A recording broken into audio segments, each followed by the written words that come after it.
Looking back now, it makes sense to me why I was not having my periods, because really I was not taking care of myself like I should have been. It was just my body's way of telling me that, hey, if you can't take care of yourself, you're not going to have a healthy pregnancy, and you're not living in an environment or a lifestyle where you can raise a healthy child.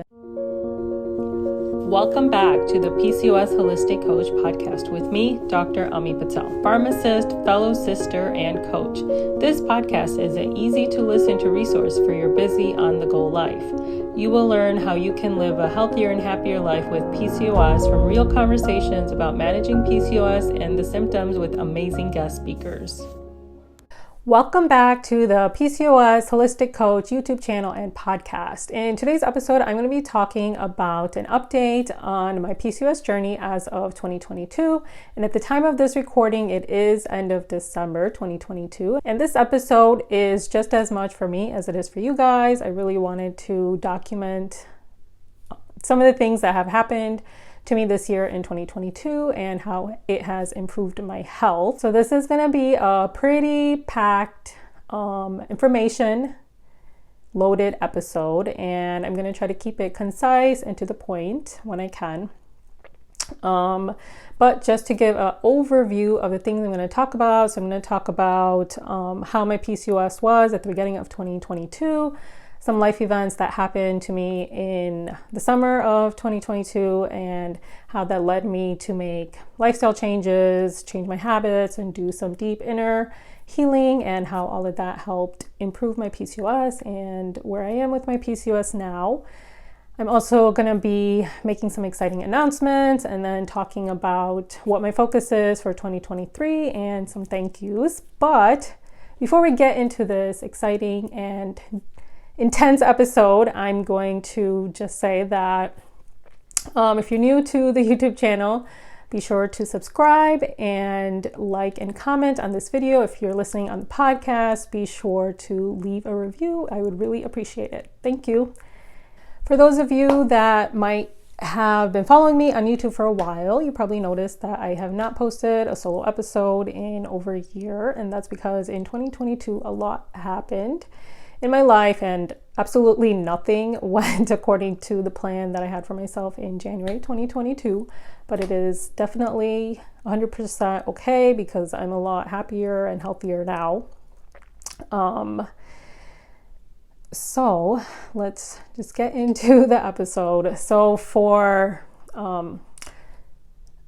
just to recap about my PCOS, I was diagnosed in 2013 and I was on birth control for 7 years, and I came off of birth control in September 2020, and coming off at that time, the goal was that I'd give myself about a year before we tried to conceive in fall 2021. And so in that year, I initially was having regular periods, but then over time, they slowly became longer and longer, and they were missing. They went from like 20, 30 days, and then 40 days, 60 days, 100 days.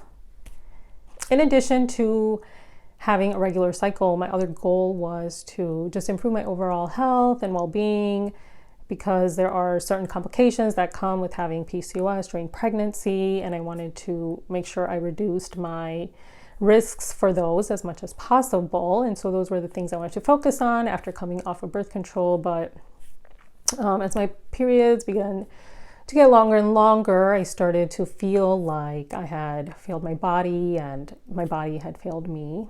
And I was doing a lot of things, and once I get into them, you'll see how desperate I was to have a regular cycle. And so I was doing all these things because I thought they were going to help me. And looking back, I didn't realize that a lot of it was stress, and I was living in like fight and flight mode for like years of my life, and I didn't even realize that until I was out of it. But while I was doing those things, I thought I was actually doing things to help myself. It's not to say that the things I'm going to say are ineffective, because I do believe in them, but it's just that for me personally, there was just so much other stuff and stress that it just overpowered any of the other habits I had.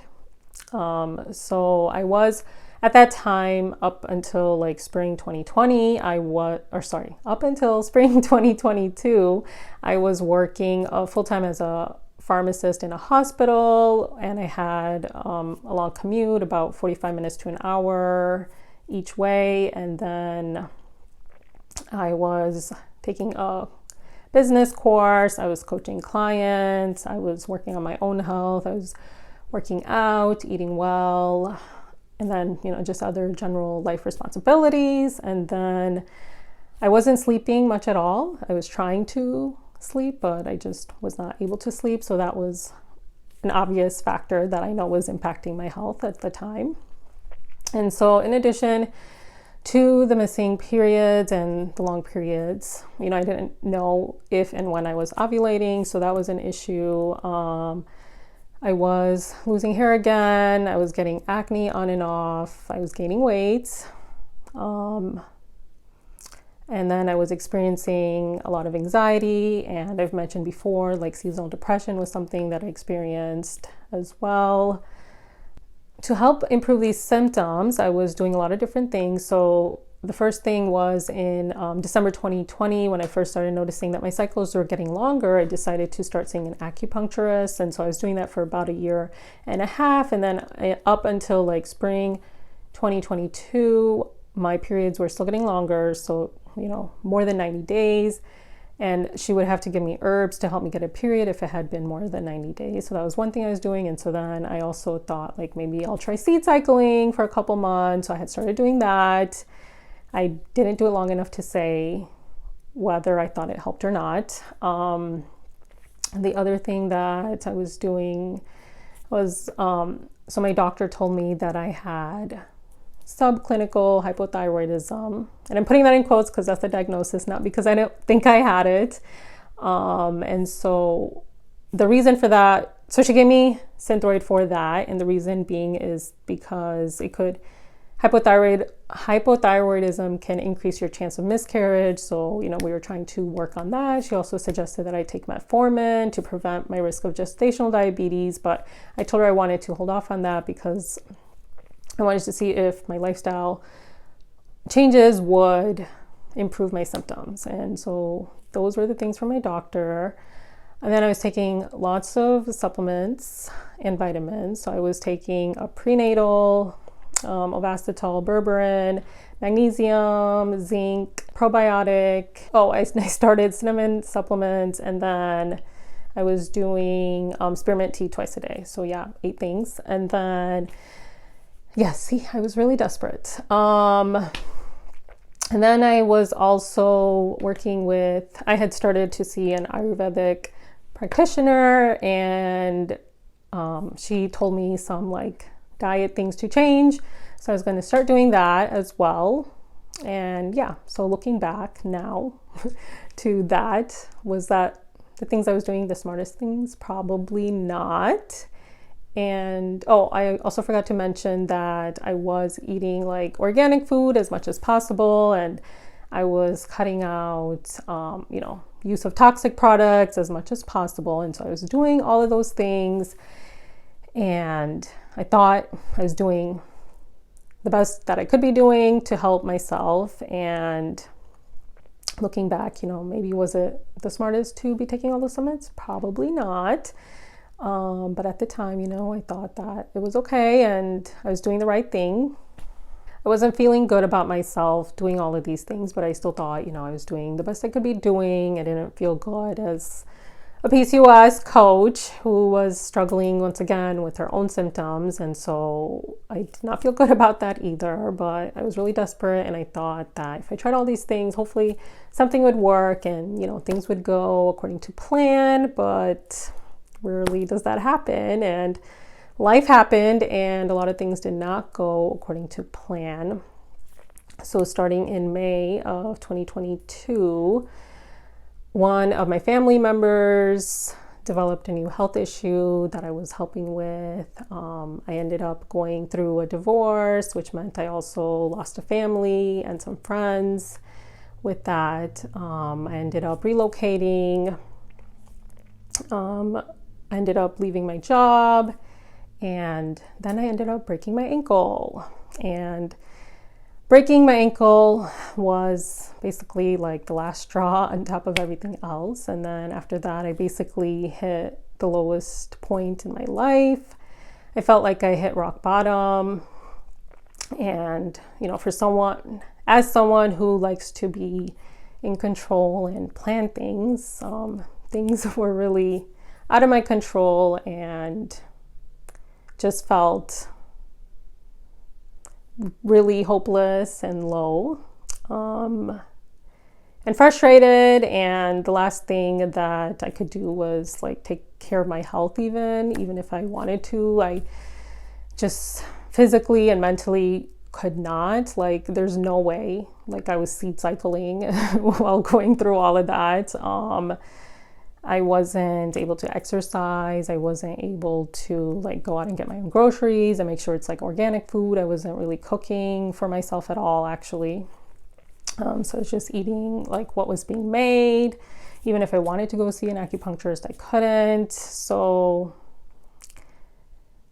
I wasn't able to really take care of my health. I was taking my 8 vitamins and supplements sporadically. The only like 2 things that I kept up with was berberine and ovasitol for sure. The others, I kind of just did them whenever, I think.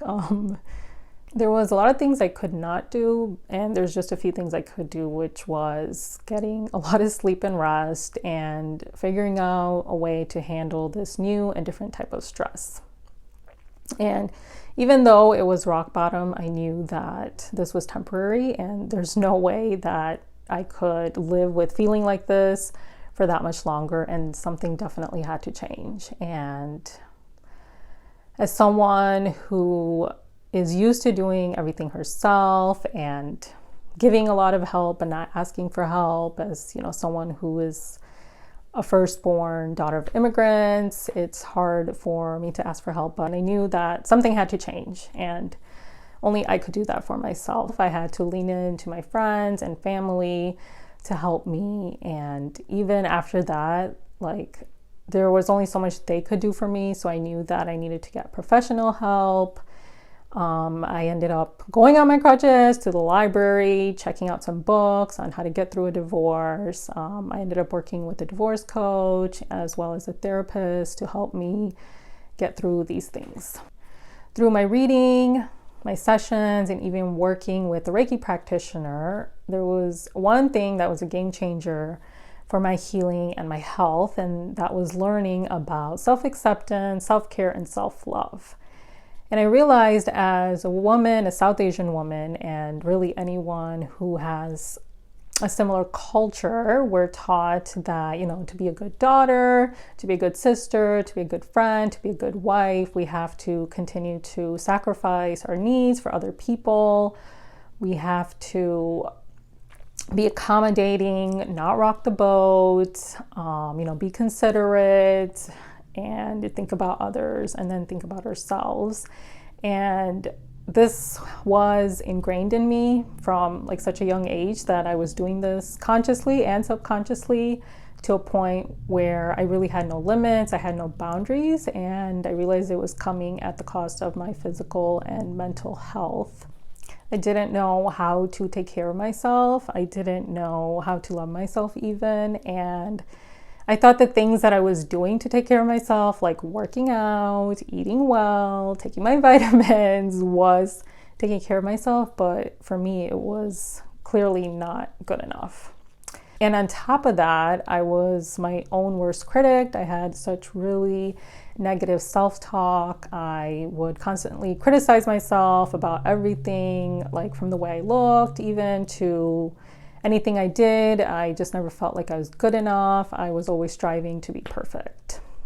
If you've gotten lost in the roller coaster of my story, there's one thing that I want you to take away from this video. If nothing else, just one thing that's including more self-care and self-love into your life. And that will help not only improve your health, like your PCOS, but your overall health and all aspects of your life. And one way you can start doing that, because like I said, I did not know how to do that. And one way I learned is that you can figure out what your love language is and start applying that to yourself. So if you haven't heard about the 5 love languages, I'll include resources in the description, but a quick overview is that it's from a concept from a book by Gary Chapman. And basically he says that there's 5 different ways that people can feel loved. And for some people, certain ways work, and for others, other ways work.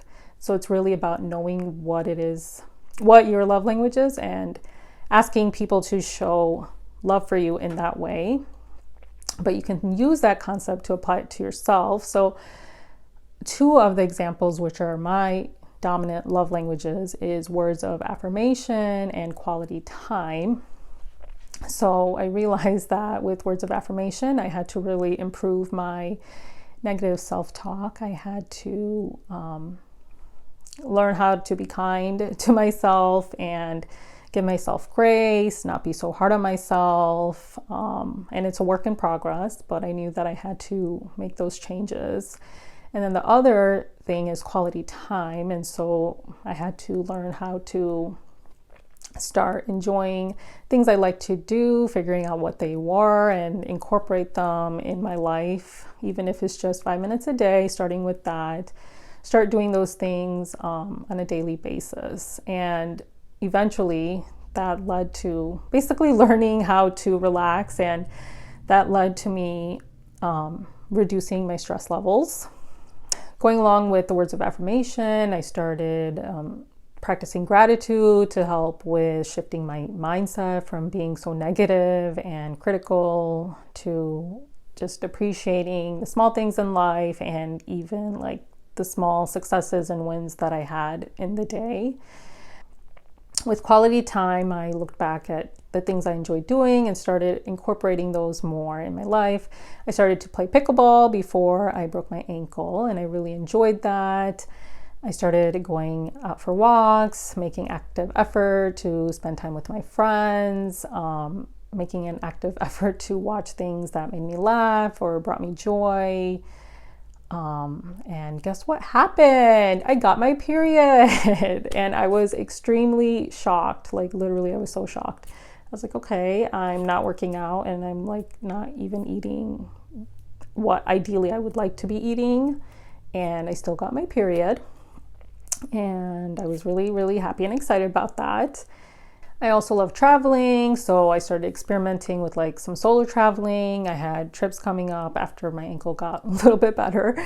I had trips coming up with friends and family to DC and Florida, so I just added in some days by myself. So I really, really enjoyed those, and I highly recommend solo traveling as a side note. But anyways, that was also something I enjoyed doing.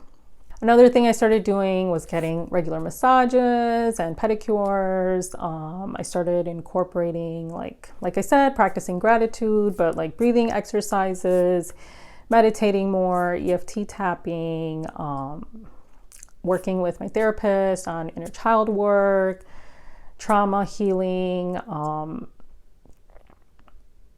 learning how to regulate my nervous system and not being in fight and flight mode, bringing my stress and cortisol levels down. And as I was doing these things, I was actually continuing to get my period, which was really, really awesome and exciting. Also, I started taking the pressure off of myself to do things perfectly and to do things all by myself. I started investing in myself. I had a VA that was helping me with some social media content. I got help from a headhunter to help me find a job that aligned more with my passion and lifestyle that I want. Once my ankle did get better, I started to work out, but I was actually having a really difficult time because my right side of my body, where the broken ankle was really weak. I was getting plantar fasciitis acting up again. On that foot, I was getting knee pain, hip pain, and I just really couldn't work out. So I decided to invest in a personal trainer who helped me get stronger. This isn't something that happened over, just a few days, even a few weeks. It was really months and months and months of all of these things that helped me get better. And slowly over time, my period started to come, and it was continuing to come, which I was really super happy and excited about. Also, I was getting curious and experimenting. So as I was finishing off my vitamins and supplements, I decided not to refill them or, get more. I was just curious to see how much I could maintain this new lifestyle without the help of supplements. Maybe they weren't as helpful as I thought they were. And so basically I came off of all of my supplements other than right now. I take Ovasitol and berberine only. The Synthroid I stopped taking, and about that subclinical hypothyroidism, I actually haven't, because of logistics, I haven't been able to get labs done again. But I'm not really worried about that right now. My sleep is significantly better. I have a more regular sleep schedule. My quality and hours of sleep have improved. I'm noticing less hair loss. I still have some hair loss issues I struggle with, but it has improved. The facial hair has improved. My acne has improved significantly. And the weight is not really decreasing. But the good thing is that I didn't gain weight while I had my broken ankle, which was really good and surprising, but really good. What I weighed then, though, is the most I ever weighed in my life, which obviously I'm not happy about. But the good thing is I didn't gain more weight, and my anxiety has gotten significantly better. My seasonal depression has significantly improved, and one of the main reasons is that I'm not living in New York, which obviously because of the weather, there was just more reasons why I was experiencing seasonal depression in New York as opposed to now being in North Carolina. I'm not. Obviously, I still have my days where, I get the winter blues, but now I have more resources and tools that I know what I can do to help myself. And in terms of the period, so like I mentioned before, that was, anywhere from 60 to 100 days, but the past 7 cycles I had, so it was 35 days, then 57 days, 28, 25, 34, 36, and 31. And so I'm really happy and excited about that. Looking back now, it makes sense to me why I was not having my periods in the beginning of this year, because really I was not taking care of myself like I should have been. And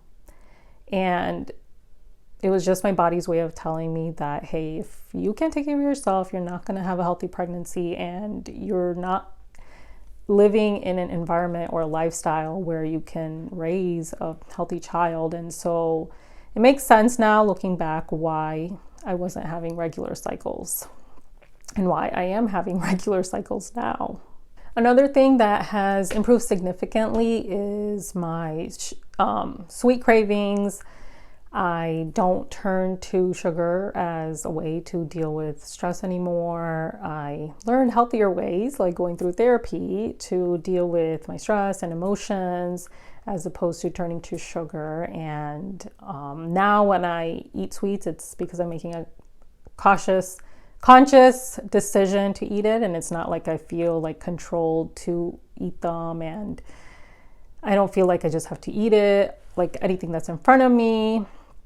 But, I have more self-control over it, which is really, really freeing and really something I'm really happy about. Sometimes in life, we have to experience things the hard way to learn lessons, and sometimes we can learn from other people's experiences. So I hope that by me sharing my experiences, you're able to learn from it. And I know I covered a lot in this episode, so I just want to highlight 3 main takeaways about how my PCOS improved. So the first thing is that a lot of times we think that the most important thing is diet or eating well and exercise. And, a lot of times we like to compartmentalize our life into different things like health, work, relationships, but sometimes it's interconnected and we may not realize that, like, the amount of stress that we're dealing with from work, is it affecting your health in a negative way? Like, is it causing you to lose sleep because you're just working so much? Are we giving ourselves to our relationships to a point, consciously and subconsciously, so much that it's impacting our health negatively? And for me, with my PCOS, I realized that there was a lot of other factors at play, a lot of deeper things, a lot of stress that I needed to heal through and work with to improve my PCOS. And at a time where I was not working out, I was not eating well, and I was not taking my vitamins, I was actually getting my period and things were getting better. The second point that I want to make that helped with improving my PCOS was self-acceptance, self-care, and self-love. And it's not just about getting massages and pedicures, but it's also about being kinder to yourself, speaking to yourself well, not having that negative mindset, as well as, asking for help and investing in yourself. And the third thing that really helped my community, and this point also comes with an exciting announcement. The third thing that really helped with my PCOS is the support of a community. And, from everything I went through this year and all the support I got, I realized I literally would not have been able to make it through this year without that support and the community I had around me. And with that being said, I decided that for 2023, I want to start a community for people that have PCOS, where they can learn from one another, have a chance to have a live question and answer session with me once a month, as well as get on to talks with guests and interviews with guests, and have an opportunity to ask them questions. And there'll be more information, as well as a wait list for this community, in the description, and more information about that later. But I just wanted to say that, it's because of a community I realized how impactful and positive it can be. And I just want to provide a way for everyone to experience that and improve their health and live a healthier and happier life as well. And so I think having this community will be really helpful and beneficial.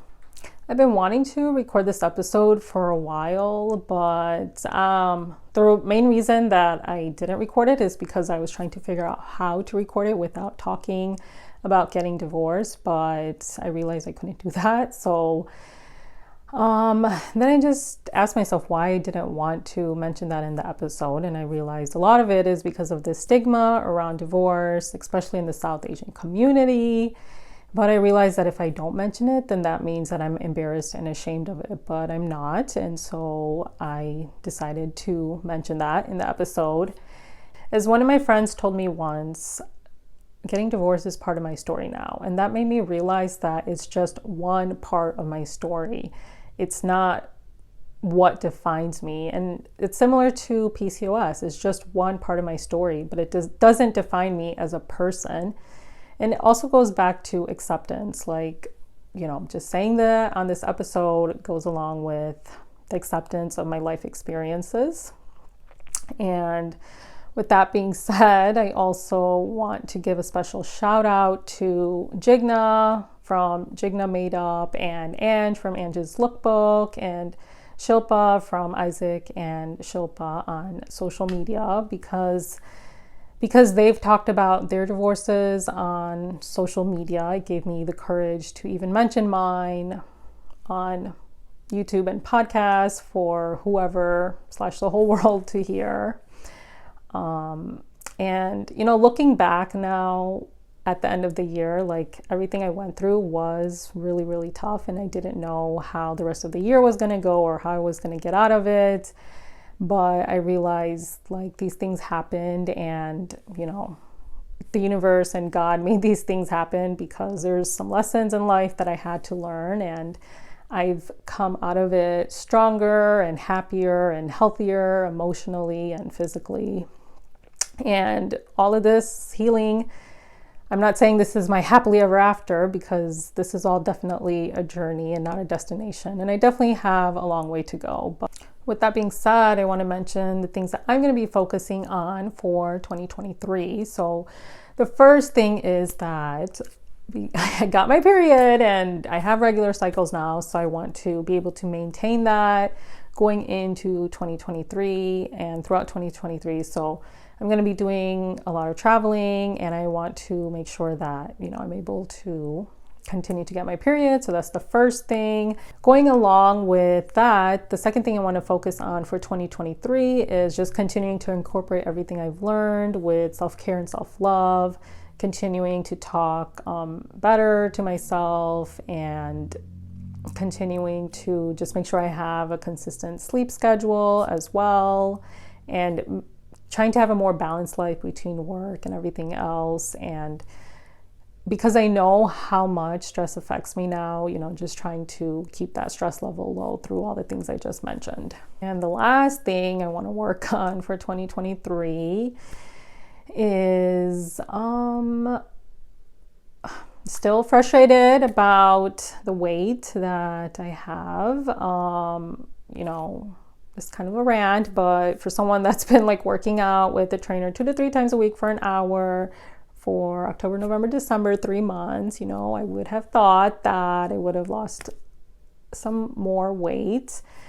And I've seen progress in other things, like I've gotten stronger, and I can lift more weights, but the weight's just not really coming off. And maybe that just means I still have a lot of healing I need to do, which is fine. And it's just also about, I need to focus more on the other things that my body can do for me, and not just the external things. Now I'm getting my regular cycle.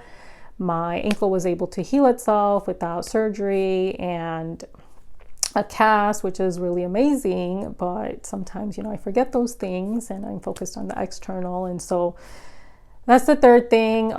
Going along with that is just a lot of self-confidence and body image issues that I've struggled with for my whole life. One of the other things that was ingrained in me from a young age, and being South Asian and South Asian culture, things like having dark skin and curly hair is not really considered attractive traits. And so that's something that I struggled with my whole life. So that, along with all the PCOS symptoms externally, that have contributed to the issues I face with self-confidence and body image. So that's something I want to work on for 2023.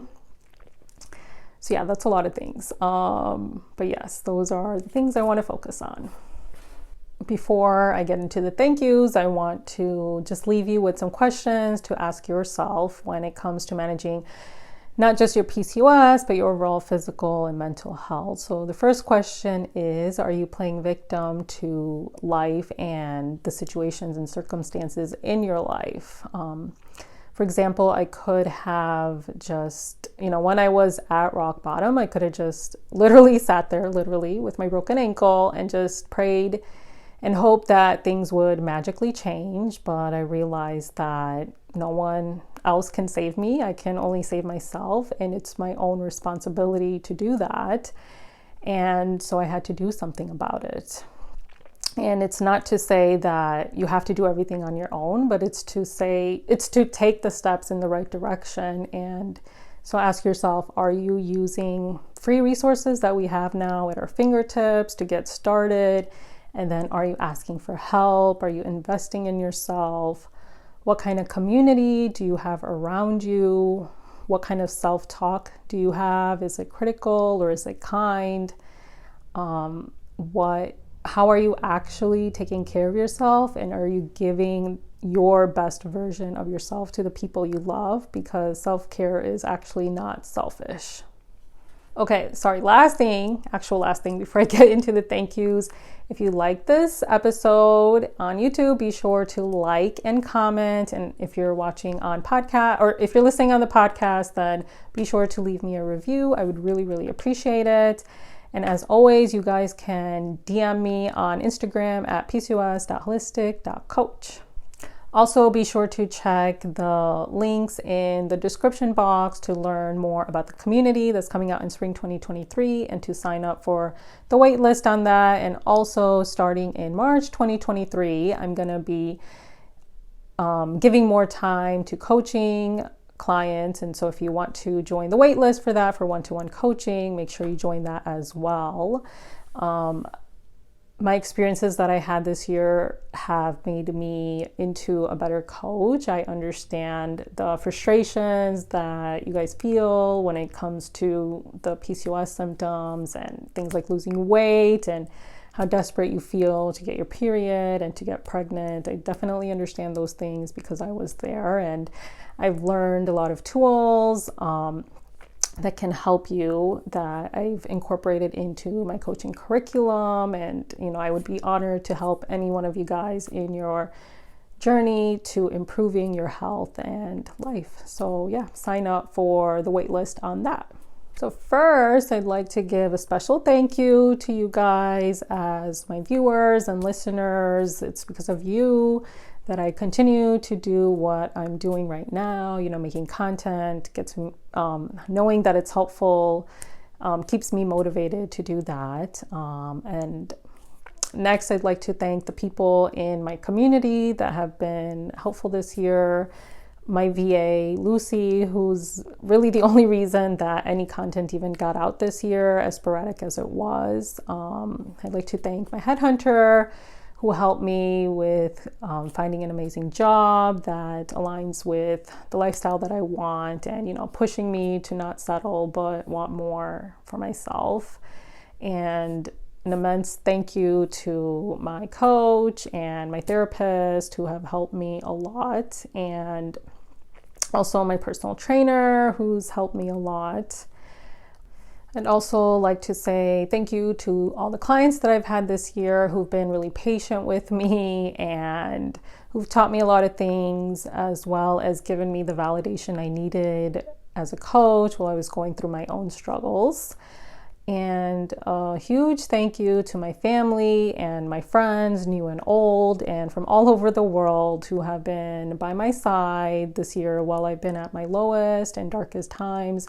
Really, without you guys, I would not be where I am right now today. So thank you for that. And this last thank you is really awkward and weird and something I would have never done. But because I am starting to love myself, I want to say thank you to myself after 32 years. Thank you for learning to accept yourself, learning to take care of yourself, for doing the hard work this year, and for learning to start loving yourself. And with that being said, I'd like to end this episode by saying be kind to yourself, be patient, and focus on progress, not perfection. Thank you.